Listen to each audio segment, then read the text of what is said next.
জোটের সাথে একমত পোষণ করেছি এবং আমাদের এখানে অনেক জ্ঞানী গুণী ব্যক্তি বুজুর্গ আছেন, তাদের প্রতি আমার সালাম এবং দোয়া জানাচ্ছি।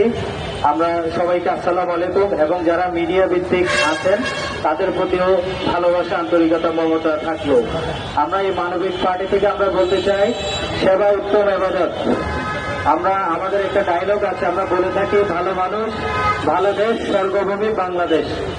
এত চড়াই উত্তরায় ওঠার পরেও যদি বাংলাদেশ এখন যদি সেই স্বর্গভূমিতে নতুন রূপান্তরিত হতে না পারে, তাহলে কখন হবে সে বাংলাদেশ?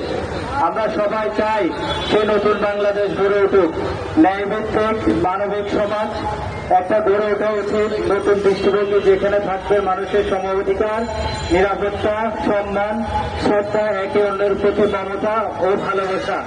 এই মানবিক দেশ হিসেবে যেন আমরা বিশ্বের দরবারে আমরা দাঁড়িয়ে উঠতে পারি এবং ভালো মানুষ হলে ভালো দেশ হবে।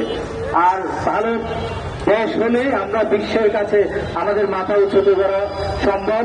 তা আমরা এই মানবিক পার্টির পক্ষ থেকে আমরা বারবার বলতে চাই যে আমরা আসুন সবাই একত্রিত হয়ে দেশের কল্যাণে, জাতির কল্যাণে সত্যিকারে আমরা সেবক হিসাবে এবং ভালো মানুষ হিসাবে এবং দাস হিসাবে মানুষের কল্যাণে সেবা করতে চাই। তো সেই সেবার উদ্দেশ্যে নিয়ে আমরা মাঠে আছি, মাঠে থাকবো। আমরা আগামী দিনে নতুন বাংলাদেশ চাই, যেখানে থাকবে না কোনো হানাহানি, মারামারি, কাটাকাটি, হিংসা, বিদ্বেষ, দল মল নির্বিশেষে সবাই আমরা এক বাঙালি, বাংলাদেশি। আমাদের পরিচয় ভালো মানুষ, ভালো দেশ, স্বর্গভূমি বাংলাদেশ। সবাই ভালো থাকবেন। আসসালামু আলাইকুম।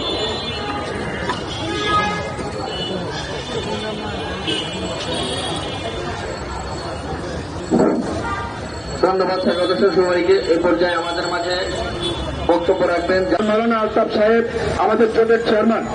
উনি দৃঢ় প্রত্যয় নিয়ে আমাদের এই বর্তমান সমস্যা নিয়ে আগামীতে জাতীয় নির্বাচন কিভাবে হবে, সে পিআর পদ্ধতি হবে না সাধারণ নির্বাচনে হবে, এটা নিয়ে আমরা চিন্তা ভাবনা করছি।